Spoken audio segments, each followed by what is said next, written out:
रेणु अब घर को पहले जैसा साफ सुथरा नहीं रखती, कपड़े समय पर तैयार नहीं मिलते, नाश्ते में कितने दिनों में बस टोस्ट ही खा रहा हूँ। जब देखो खुद को आईने के सामने खड़ी निहारती है।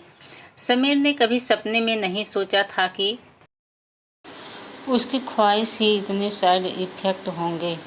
आज तीज का उत्सव था। 16 श्रृंगार से सजी धजी रेणु का रूप देखकर समीर उस पर मुग्ध हो रहा था, मगर फिर जल्द ही उदास हो गया। साल में 2-4 तीज त्योहार पर उसकी पत्नी रेणु इस तरह तैयार होती थी, बाकी दिन वह समीर की भाषा में कहे तो झल्ली बनकर घूमती थी। समीर रेणु से बेइंतहा प्यार करता था और वैसे वो बेहद सीधा साधा फैमिली परिवार से था, लेकिन उसकी एक कमजोरी थी, स्त्री का बनाव श्रृंगार। वह रेणु को किसी फिल्मी पत्नी की तरह हर वक्त 16 श्रृंगार किए हुए नख से सिर तक सजी संवरी देखना चाहता था। उसको रेणु से बस ये ही एक शिकायत थी कि वो अपने बनाव श्रृंगार को लेकर पूर्णतया उदासीन थी। दूसरी ओर रेणु सुंदर, पढ़ी लिखी, सुघर गृहिणी थी। वह गृह कार्यों में इतनी उलझी रहती थी कि उसे अपनी ओर देखने तक का कोई अवसर ना मिलता और ना ही उसे इसकी आवश्यकता महसूस होती थी।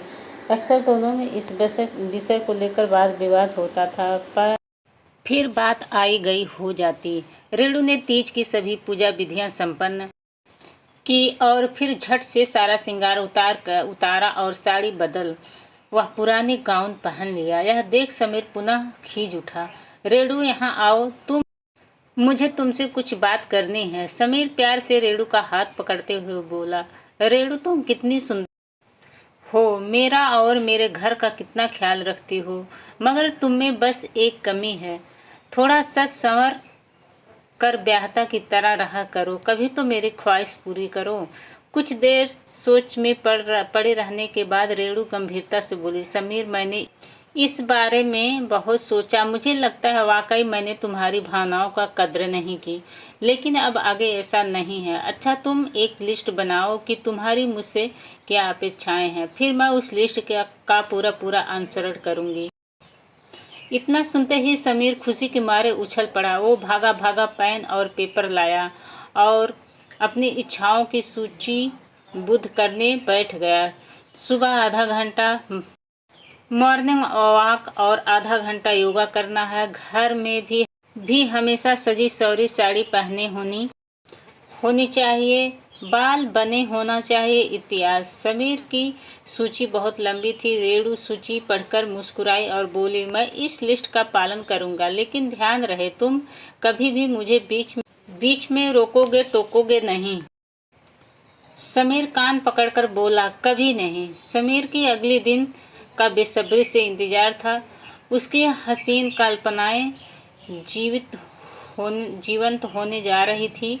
वह बहुत ही अच्छे मूड में सोया। अगली सुबह उसने बिस्तर पर पलट कर देखा तो रेणु गायब थी। समीर ने सोचा शायद तैयार हो रही है।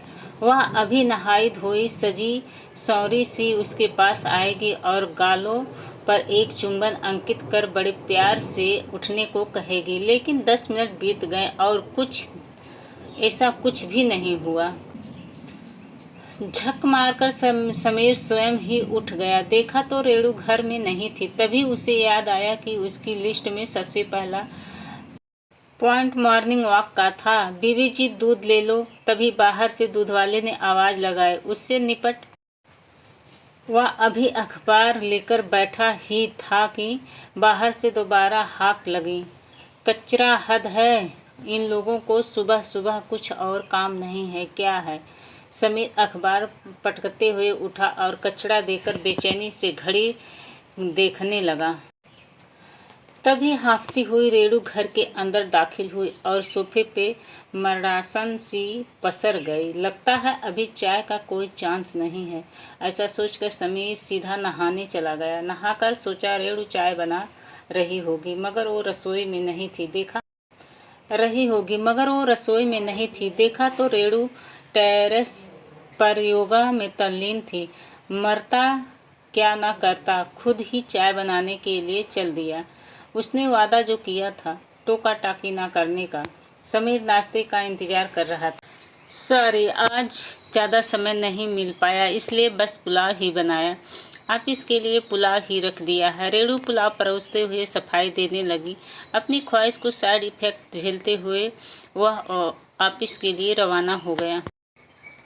वहाँ भी समीर का मूड उखड़ा रहा। शाम को घर लौटा तो रेणु को देखकर हैरान रह गया।